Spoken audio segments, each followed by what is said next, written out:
Hello and welcome to the Rotary eClub of Silicon Valley. My name is Mitty Chang. I am president for this Rotary Club. Every week we bring to you a new program about technology, innovation, education, or humanitarian service.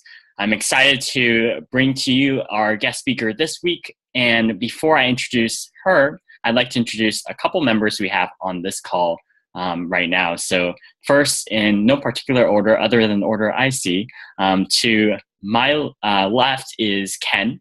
Ken is one of our new members. He's a former Rotaractor, and he is also currently a student at Ohlone College in Fremont, California. So he's living in the San Francisco Bay Area, and he's studying software engineering, and he's also recently elected student senator. So that's pretty exciting, working there at Ohlone College. That's awesome. Underneath Ken, we have Monique, also one of our new members. Monique is the library director at the library in Palo Alto, and she also has been a Rotarian for several years with a couple other clubs prior to our club.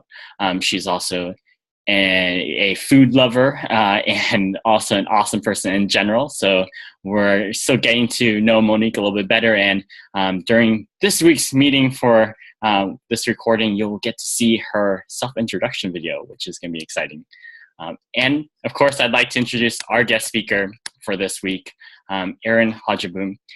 Erin is a community development and network strategy manager for the Connectory and National Girls Collaborative, or NGC. Erin increases cohesion across the NGC network and the Connectory, which is an online community. And by doing this, she's expanding science, engineering, technology, and mathematics, or STEM, if you're familiar with the acronym, and those resources as such. And through managing partnerships, pilots, and ongoing projects related to the Connectory, and facilitating strategic planning, implementation, and social media around the NGC leadership growth and sustainability, Erin's able to reinforce the forward movement of NGC and the Connectory. With the goal of increasing diversity in tomorrow's STEM professionals, Erin's role accumulates the 8 years of working on community and human development issues. She has a master's from New York University and is a former Peace Corps volunteer. She currently lives in Brooklyn, New York. Without any further ado, please join me in welcoming Erin. Erin, please take it away. Great. Thank you so much, Mitty. It's my pleasure to be here. I am also a former Rotaractor, so that is fantastic. And I was actually born in Fremont, so I'm pleased to meet a fellow person who's living there, Ken. I will go ahead and share my presentation.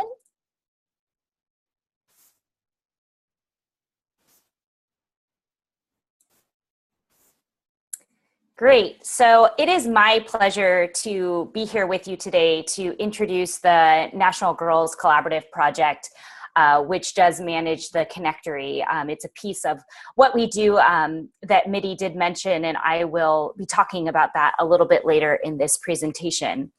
As Mitty said, I'll be your speaker today. My name is Erin Hogeboom. I'm the Community Development and Network Strategy Manager at the National Girls Collaborative Project. So the goals of our presentation today are, they're pretty basic, but I will also be providing a lot of information. So I look forward to the questions that are posed at the end and the different ways that you all might be able to get involved. It really is just to learn the basics about the National Girls Collaborative Project, learn our values and our network resources, and strengthen future partnerships for collaboration. Our vision, the National Girls Collaborative Project vision, is to bring together organizations that are committed to informing and encouraging girls to pursue careers in STEM, science, technology, engineering, and math. The photos you see here are just one example of how we facilitate discussion among similar organizations and stakeholders by offering structured networking activities at every NGCP and collaborative event. This is what we call collaborative networking. This is where organizations and individuals have discussions that allow them to match needs and resources. So we really structure these conversations so that those pieces, both needed resources and available resources, are being touched on. We have one example of somebody participating in this collaboration networking, said that NGCP increased in awareness of the needs to specifically target outreach to girls in STEM, to be aware of organizations and approaches that effectively reached out to girls in STEM, and to be more aware and effective in reaching out to underrepresented groups, to change their entire organizational culture to be more supportive of girls in STEM. So we've found this incredibly effective in our work. So why girls in STEM? We know that girls and boys do not display significant difference in their abilities in math and science. What they do display significant differences is in their confidence and in their interest. So these differences can really stem from a young age. So we know that it's important to really engage girls and underrepresented youth in STEM, when they start to show an interest, rather than using any type of language that would really hinder that from them actually pursuing it. And we know that women STEM professionals make less than male STEM counterparts, but women in STEM still make more than the average woman in other occupations. So it really is important that women are being fully represented in the STEM workforce because of that pay equity. And then finally, it's an equity issue. It really, that we know that in order to prepare girls for the 21st century workforce, it's crucial to reverse these trends. So our first goal is access to shared resources.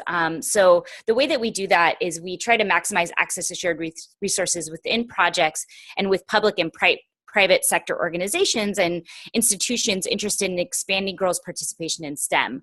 We do this through the online resources that we'll discuss in the webinar today, and through activities like the one you see here, which is our speed networking. We also strengthen the capacity of existing and evolving projects by sharing exemplary practices and research, as well as program models, outcomes, and products. This photo is taken at a recent NGCP event in Louisiana.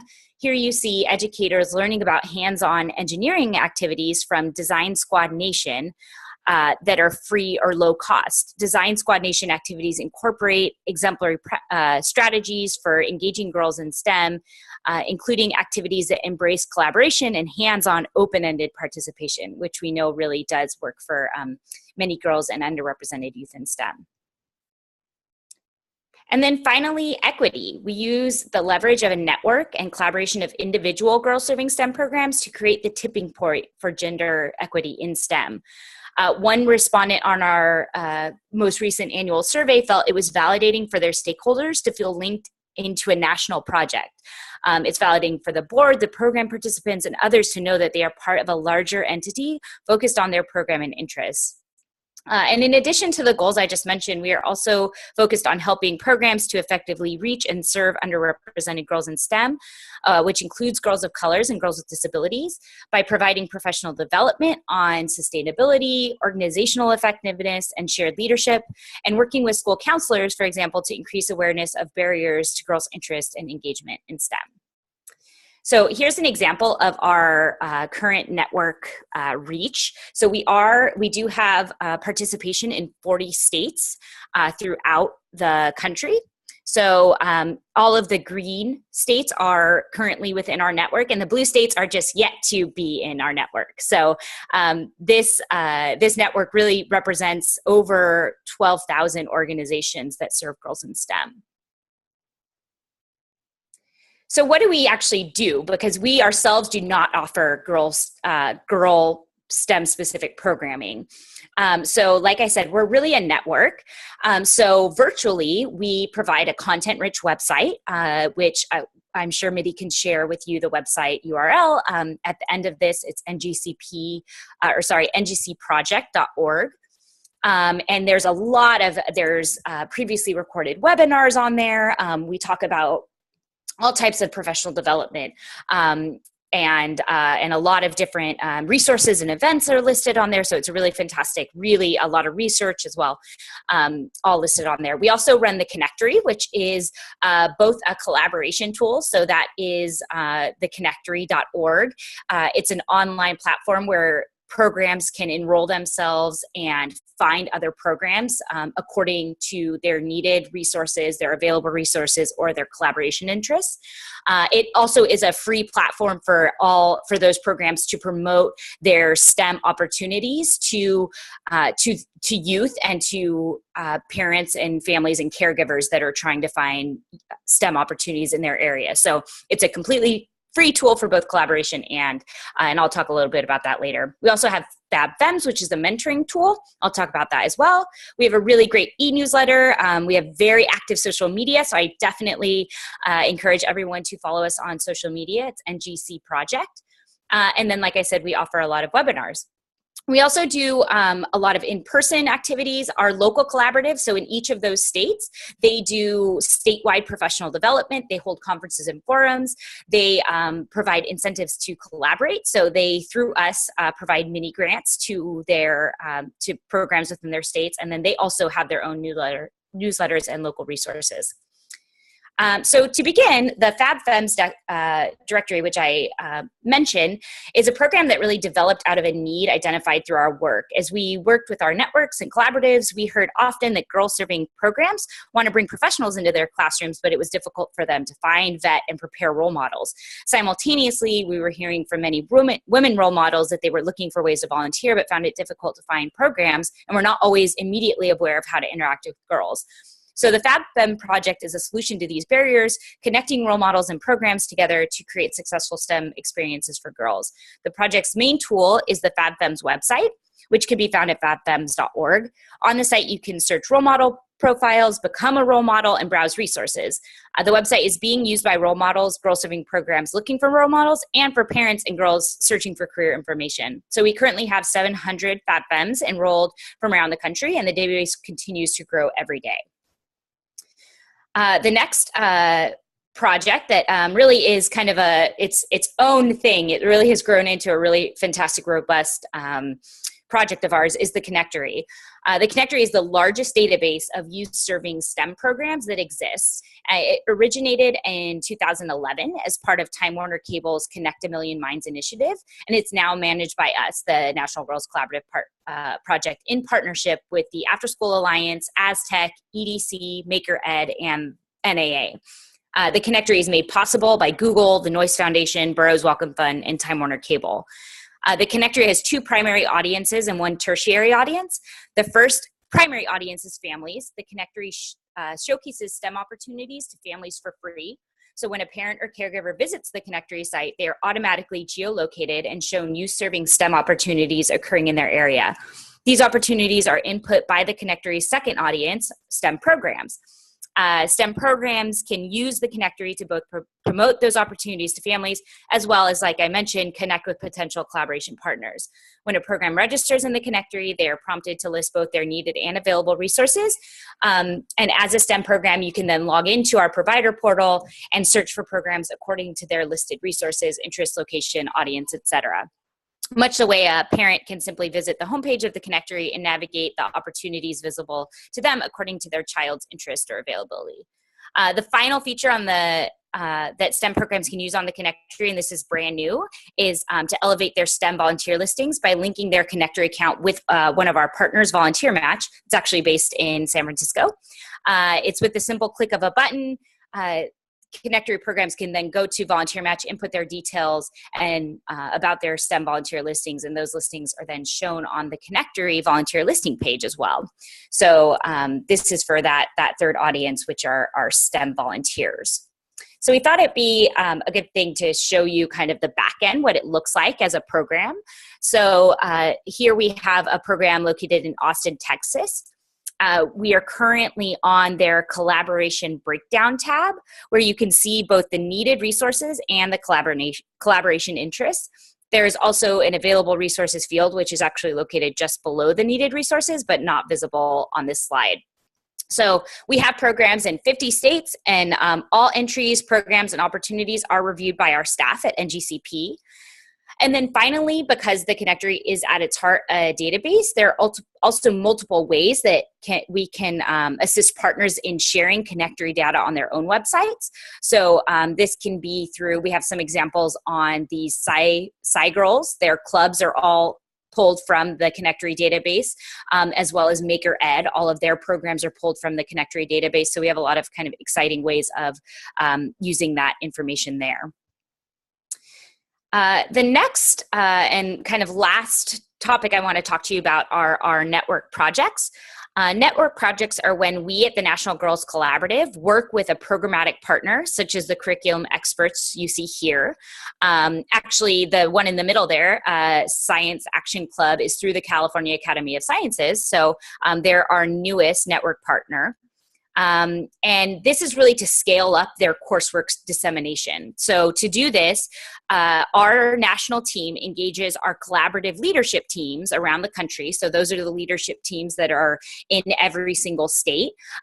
In California, our new collaborative lead is actually the Children's Creativity Museum.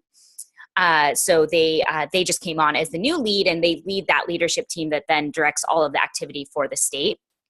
So we work with the partner then such as the California Academy of Sciences, to develop a training of trainers in order to orient our collaborative leadership team members with the curriculum and model how they are expected to then train and provide ongoing support to educators in their state. By doing this, we are able to make a really large impact. For example, in one day, we can train 5 trainers from different states who will go on and train 15 educators from their respective states. And then if those 15 educators go and deliver the program to 30 students, you can see how the model really scales up. And just from one day of training, we can reach 450 students and expand our partners' resources. So because of our commitment to evaluation, we also make sure that there's always a feedback loop so that we can use every experience to inform future projects. So those are some really, and as you can see here, just an example of some of the ones we've done in the past. So as I touched on our leadership teams, so this is a photo actually from our Collaboration Institute that was held in Seattle in December 2015. So each of those, all of the components and activities I've talked about are really supported by the work of our leadership teams and our champions board. Our leadership teams consist of a whole range of players in the both formal and informal education sector, so in school and out of school. And each of those states is led by one convening organization. Like I said, in California, it's the Children's Creativity Museum, and then supported by an entire leadership team, and then therefore network kind of that spans throughout the state. Here's an example of our Champions Board meeting that happened. I believe this was in Kansas City in April 2012. And these are all individuals who help inform the work that we do and really direct kind of our overall direction. And finally, we just thought we'd talk a little bit about why collaboration is important. So we, every year, like I said, we're very research-based. Our background is actually, we originally came into being because of a National Science Foundation grant. So we have to be very research-based. And one of the, and so every year we do an annual survey that really gathers a lot of this information. And what we come away with again and again is that we find that these high levels of collaboration among the educators and programs that we serve really does increase their efficiency and effectiveness and their overall capacity, which ultimately increases the opportunities and improves experiences for girls in STEM. So that is why we keep doing what we're doing and why we're so dedicated to this work. Here are just some examples of some of the results that have come in from our annual survey. This was the 2015 annual survey.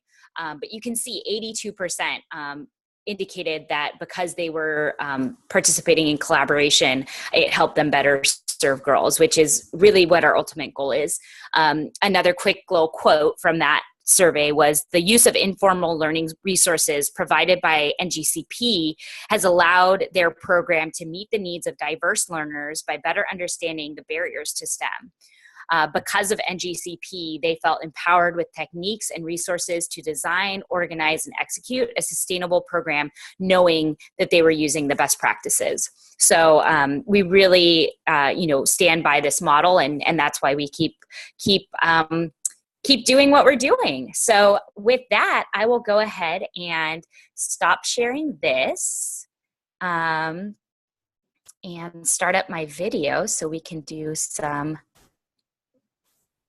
questions and answers. That's terrific. Thank you so much for sharing all of that with us, Erin. That was amazing to hear. Would love the work you guys are doing.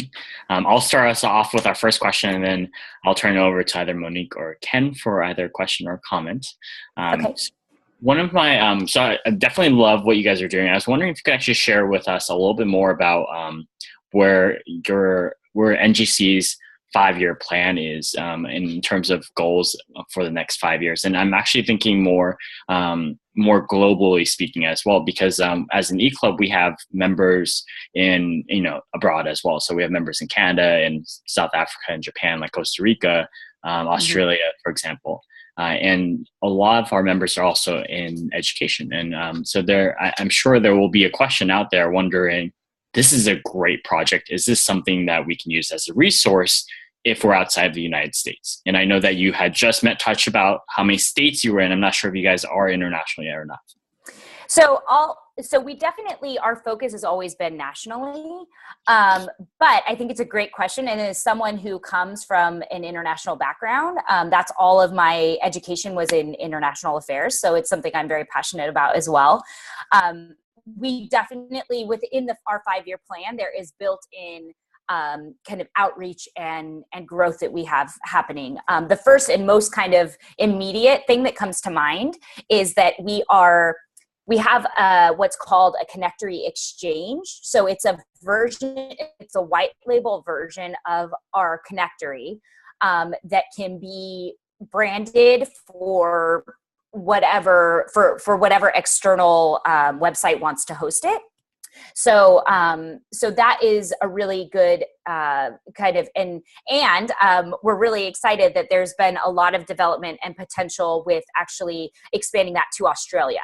So that would be our first branch out of having an international site, because it's the government hosting the connectory. So that's just one that's the most immediate example that comes to mind. But we, our CEO, Karen Peterson, actually works quite closely with the State Department and does usually anywhere from 4 to 6 trips, I think, a year, going and doing some of that, sharing our collaborative model.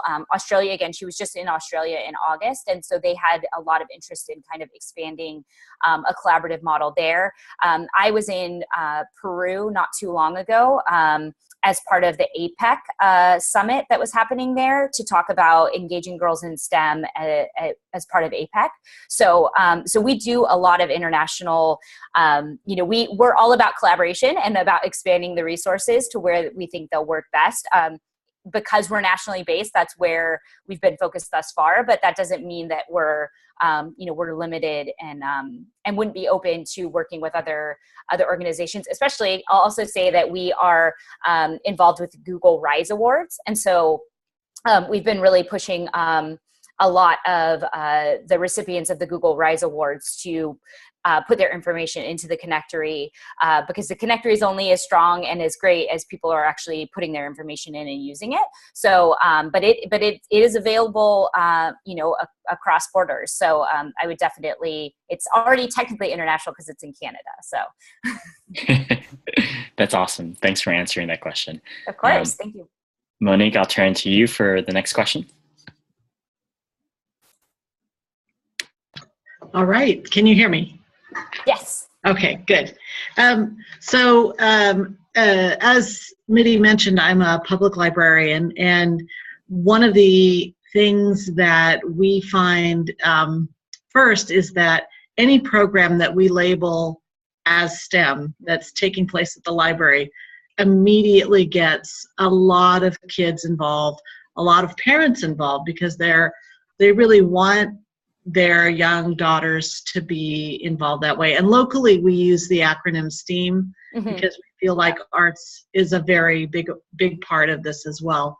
But so what can an individual do to help you with, you know, the information you're trying to get out, the support you need? What are some things that you know, that individuals could do or that they need to know to be helpful to you? Sure. I mean, I think that there's kind of a lot of different ways to answer that question. And I think I first just want to say we also support STEAM because we recognize that arts are actually a really big component of STEM. And we just did a report recently that showed that engaging in creativity in STEM or STEAM is actually a really great way of attracting and retaining both girls and underrepresented youth. So I fully support that. I think it's great, and I'm glad you mentioned it. In terms of kind of supporting the work that we do, I would say that, and it kind of depends on what angle you're coming from. So if you are a STEM program provider, the first and most immediate and easy thing to do is to get into the connectory. So it's just a simple logging in, putting in a username, and then creating a program. And then if you do have opportunities, like it sounds like you know, your libraries do, in terms of having STEM events that are open to youth and to the public attending them, putting those in there, because the more robust that system is, the better the more useful it will be to parents and caregivers who are looking to actually find what's going on in their area.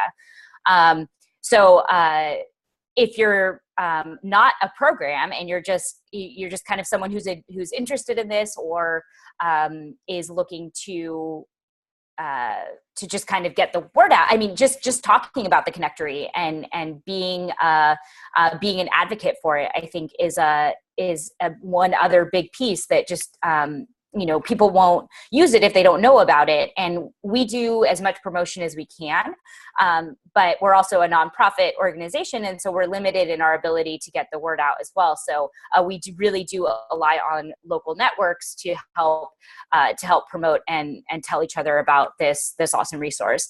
And then I think the final thing is that the National Girls Collaborative Project, I mentioned our website being having a lot of really great information on there. I think just informing yourself, I know for me, even just starting in this field before I was really fully aware of it, there are a lot of little things that we can do that will help reinforce girls and underrepresented youth in STEM feel like it's a career that they can actually pursue. Sometimes we do or say things we don't even know we're doing or saying that are either helping or hindering which way a student might choose to go in that area. So we offer a lot of webinars on things like you know, microaggressions and language and implicit bias and things like that. So I would say checking out our website and just becoming informed and aware of what you can do as an individual. It's a great resource, and you can kind of tailor that site as well to fit maybe where you are in your STEM you know, outreach. So great, thank you very much. Of course, thank you. All right, Erin, we have time for one more question. So I'm going to ask you a two-part question. It's really about your experience. I was wondering if you could share with us what is currently the biggest struggle that either NGC faces or that you face in your job. And then also if you could share with us what is your favorite part about what you do? Sure, okay. A challenge.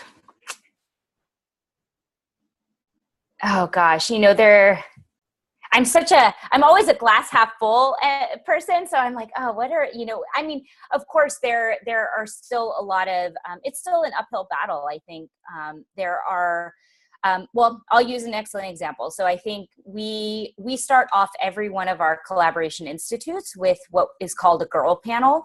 And so we bring in a panel of girls who are somehow engaged in STEM or STEAM in their local high school or middle school. And we just kind of do what we're doing now, where we have, we have them kind of each go through to a short introduction and then ask them questions about their experience in STEM. And unfortunately at our not our last girl panel, but the panel before, we had, it was a very large girl panel. It had about 18 girls on it, and maybe a third to 2/3 of them said that they had experience with educators that they were interacting with, where the educator said, no, you shouldn't go into science, science isn't for girls, or math isn't for girls. And this is in this day and age where you would think that most educators would be really aware of how saying that or what those things that, the impact that has. And luckily these girls all had a lot of resilience and said, well, I'm interested in STEM, so I'm still going to do it. But it's very possible that there are girls out there who are still facing some of that from parents as well, who may not think that, a girl becoming a welder or a girl becoming, a technician is a suitable career. So I think that is really the challenge is the cultural shift that kind of has to happen. And I think it is, but it's slow. And so sometimes that's a little bit frustrating. And then as far as my favorite part of my job is actually, I would say, and I know that this is kind of pandering to the audience, but I love doing presentations about the work we're doing because it's so important. And it's, and whenever I get to go and talk to people about it, their eyes light up and everybody is kind of connected in some way or another. I was just out at an event that wasn't even work related a few nights ago and started talking about the work I do. And I was talking to this gentleman and he said, oh, my dad is a high school teacher, who, and I can't remember exactly. I think he did woodworking and shop. And he said he's always trying to get girls and he doesn't know exactly where, how to get and retain girls in his classes, but they always do such a great job. And so, and so it was exciting to be able even in that realm to say, oh, let me tell you about what we're doing and where you can go for resources and to connect. And I love connecting people with one another. It's kind of a very exciting thing for me. If I meet someone from Texas, I'll be like, oh, do you know Tom? And 1 out of every 10 times somebody does know Tom from Texas, and it's cool to be able to kind of make those connections. And so that's basically what I get to do for my job, which is really, really fantastic. So that's terrific. Well, we're really happy you had time to share with us and connect with us. We really enjoyed your presentation. Our guest this week, again, has been Erin Hogeboom, the Community Development and Network Strategy Manager for the Connectory and National Girls Collaborative. Thank you so much, Erin, for your time. And thank you, all of you viewers, for watching us. So just like all of our meetings, right below we'll have some relevant links to the NGC website, and we'll also have comments available below. Please leave a comment if you haven't yet. And special thanks goes to our immediate past president, Russian Hurley, for making this referral connection possible for NGC. Very grateful for that. And thank you everyone for watching. We will see you guys next week for next week's program. Take care now.